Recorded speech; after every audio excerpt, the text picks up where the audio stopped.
Never compromise your values to please other people. Keep your self-respect and walk away. Om Hari ओम मित्रों, 5 tips माध्यम से हमारा जीवन का परिप्रकाश करता हूँ। वीडियो अच्छा लगे तो प्लीज सब्सक्राइब, कमेंट, लाइक जरूर करना और माता देवी कृपा से आपका जीवन और जिंदगी मंगलामय हो। ओम हरि ओम। 5 कहानियां जो आपको अपने लक्ष्य तक ले जाने को मजबूर कर देगी। 1. सफलता का रहस्य। सुकरात। एक बार एक व्यक्ति ने महान फिलोसोफर सुकरात से पूछा कि सफलता का रहस्य क्या है? What is the secret of success? सुकरात ने उस इंसान को कहा कि वह कल सुबह नदी के पास मिले, वहीं पर उसे अपने प्रश्न का जवाब मिलेगा। जब दूसरे दिन सुबह वह व्यक्ति नदी के पास मिला तो सुकरात ने उसको नदी में उतरकर नदी गहराई की गहराई मापने के लिए कहा।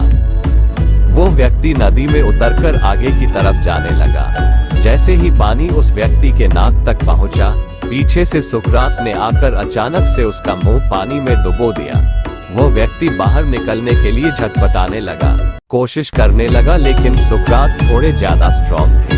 सुकरात ने उसे काफी देर तक पानी में डुबोए रखा। कुछ समय बाद सुकरात ने उसे छोड़ दिया और उस व्यक्ति ने जल्दी से अपना मुंह पानी से बाहर निकालकर जल्दी सांस ली। सुकरात ने उस व्यक्ति से पूछा, जब तुम पानी में थे तो तुम क्या चाहते थे? व्यक्ति ने कहा, जल्दी से बाहर निकलकर सांस लेना चाहता था। सुकरात ने कहा, यही तुम्हारे प्रश्न का उत्तर है। जब तुम सफलता को उतनी ही तीव्र इच्छा से चाहोगे जितनी तीव्र इच्छा से तुम सांस लेना चाहते हैं, तो तुम्हें सफलता निश्चित रूप से मिल जाएगी। 2. अभ्यास का महत्व। प्राचीन समय में विद्यार्थी गुरुकुल में रहकर ही पढ़ा करते थे। बच्चे को शिक्षा ग्रहण करने के लिए गुरुकुल में भेजा जाता था। बच्चे गुरुकुल में गुरु के सानिध्य में आश्रम की देखभाल किया करते थे और अध्ययन भी किया करते थे। वरदराज को भी सभी की तरह गुरुकुल भेज दिया गया।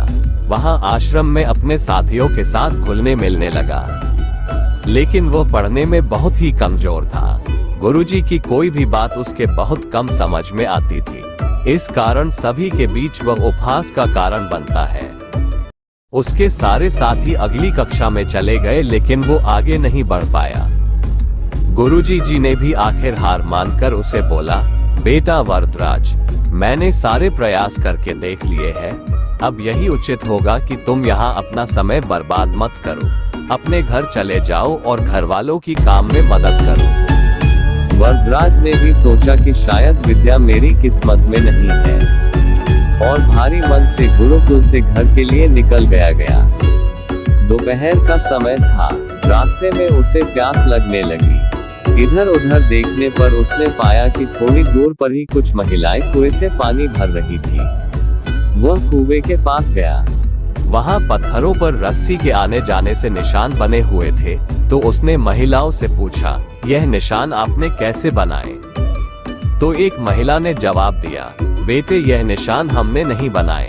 ये तो पानी खींचते समय इस कोमल रस्सी के बार बार आने जाने से ठोस पत्थर पर भी ऐसे निशान बन गए हैं। वरदराज सोच में पड़ गया। उसने विचार किया कि जब एक कोमल से रस्सी के बार बार आने जाने से एक ठोस पत्थर पर गहरे निशान बन सकते हैं, तो निरंतर अभ्यास से मैं विद्या ग्रहण क्यों नहीं कर सकता? वरदराज ढेर सारे उत्साह के साथ वापस गुरुकुल आया और अथक कड़ी मेहनत की। गुरुजी ने भी खुश होकर भरपूर सहयोग किया। कुछ ही सालों बाद यही मंदबुद्धि बालक वरदराज आगे चलकर संस्कृत व्याकरण का महान विद्वान बना, जिसने लघु सिद्धांत कौमुदी, मध्य सिद्धांत कौमुदी, सार सिद्धांत कौमुदी, गीर्वाण पद्मंजरी की रचना की। शिक्षा, मॉरल। दोस्तों, अभ्यास की शक्ति का तो कहना ही क्या है। यह आपके हर सपने को पूरा करेगी। अभ्यास बहुत जरूरी है, चाहे वो खेल में हो या पढ़ाई में या किसी और चीज में। बिना अभ्यास के आप सफल नहीं हो सकते हो। अगर आप बिना अभ्यास के केवल किस्मत के भरोसे बैठे रहोगे, तो आखिर में आपको पछतावे के सिवा और कुछ हाथ नहीं लगेगा। इसलिए अभ्यास के साथ धैर्य, परिश्रम और लगन रखकर आप अपनी मंजिल को पाने के लिए जुट जाए।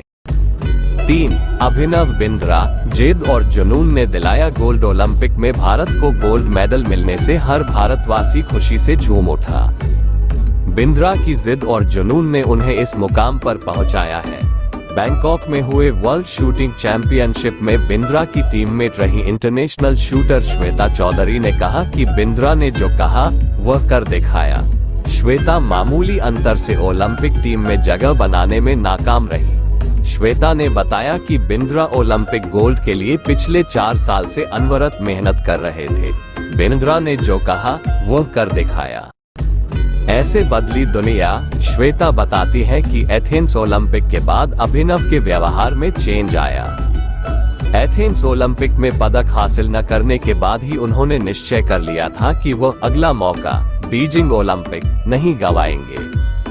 एक स्मरण सुनाते हुए श्वेता ने कहा कि बैंकॉक में वर्ल्ड चैंपियनशिप के दौरान जब भारतीय टीम के अन्य शूटर शाम को शहर घूमने गए थे, बिंद्रा जिम में एक्सरसाइज कर रहे थे। शायद अभिनव को एथेंस ओलंपिक में पदक नहीं जीतने का सदमा ऐसा लगा कि उनके व्यवहार में काफी परिवर्तन आ गया। उसके बाद से वह रिजर्व रहने लगे। इसके पहले वह साथियों के बीच आकर हंसी मजाक करते थे। इसके बाद वह लगातार विदेशों में जाकर प्रैक्टिस करते रहे। श्वेता ने बताया कि बिंद्रा ने स्वयं ही अपने लिए प्राइवेट कोच, पैथोलॉजिस्ट व फिजियो नियुक्त किया था। इसके बावजूद छोटी प्रतियोगिताओं में उनके मेडल न जीतने पर कई बार उनकी आलोचना भी हुई, परंतु उनको जानने वाले जानते थे कि अभिनव में वह क्षमता है जो वक्त आने पर बड़ी प्रतियोगिता में अवश्य दिखेगा। उनका टारगेट ओलंपिक ही था। 4. भारत रत्न प्राप्त डॉक्टर APJ अब्दुल कलाम। अब्दुल कलाम का जन्म 15 अक्टूबर 1931 को तमिलनाडु के एक गांव धनुषकोडी में हुआ था। इनके पिता मछुआरों को किराए पर नाव देते थे। कलाम ने अपनी पढ़ाई के लिए धन की पूर्ति हेतु अखबार बेचने का कार्य भी किया। डॉक्टर कलाम ने जीवन में अनेक चुनौतियों का सामना किया। उनका जीवन सदा संघर्षशील रहने वाले एक ऐसे व्यक्ति की कहानी है जिसने कभी हार नहीं मानी तथा देशहित में अपना सर्वस्व न्यौछावर करते हुए सदा उत्कृष्टता के पथ पर चलते रहे। 71 वर्ष की आयु में भी वे अथक परिश्रम करते हुए भारत को सुपर पावर बनाने की ओर प्रयासरत थे। भारत रत्न डॉक्टर अब्दुल कलाम भारत के 11वें राष्ट्रपति बने। वे भारत रत्न से सम्मानित होने वाले तीसरे राष्ट्रपति हैं। भारत के मिसाइल कार्यक्रम के जनक डॉक्टर कलाम ने देश को अग्नि एवं पृथ्वी जैसी मिसाइलें देकर चीन एवं पाकिस्तान को इनकी रेंज में लाकर दुनिया को चौंका दिया। एक बार एयरफोर्स के पायलट के साक्षात्कार में 9वें नंबर पर आने के कारण कुल 8 प्रत्याशियों का चयन करना था। उन्हें निराश होना पड़ा था। वे ऋषिकेश बाबा शिवानंद के पास चले गए एवं अपनी व्यथा उन्हें सुनाए। बाबा ने उन्हें कहा, Accept your destiny and go ahead with your life. You are not destined to become an Air Force pilot. What you are destined to become is not revealed now, but it is predetermined. Forget this failure, as it was essential to lead you to your existence. Become one with yourself, my soul. Surrender yourself to the wish of God. बाबा शिवानंद का कहने का अर्थ ये था कि असफलता से निराश होने की आवश्यकता नहीं। यह असफलता आपकी दूसरी सफलताओं के द्वार खोल सकती है। तुम्हें जीवन में कहां पहुंचना है इसका पता नहीं।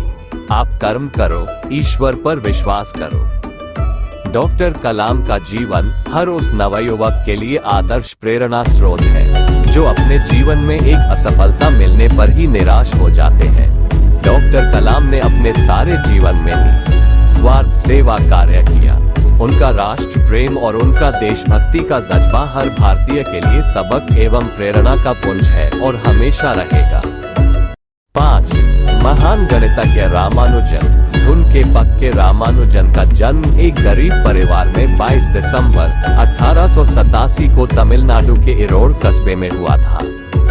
उनके पिता एक साड़ी की दुकान पर क्लर्क का काम करते थे। रामानुजन के जीवन पर उनकी मां का बहुत प्रभाव था। जब वे 11 वर्ष के थे तो उन्होंने SL लोनी द्वारा लिखित गणित की किताब की पूरी मास्टरी कर ली थी। गणित का ज्ञान तो जैसे उन्हें ईश्वर के यहाँ से ही मिला था। 14 वर्ष की उम्र में उन्हें मेरिट सर्टिफिकेट्स एवं कई अवार्ड मिले। वर्ष 1904 में जब उन्होंने टाउन हाई स्कूल से स्नातक पास की तो उन्हें के रंगनाथा राव पुरस्कार प्रधानाध्यापक कृष्ण स्वामी अय्यर द्वारा प्रदान किया गया। वर्ष 1909 में उनकी शादी हुई।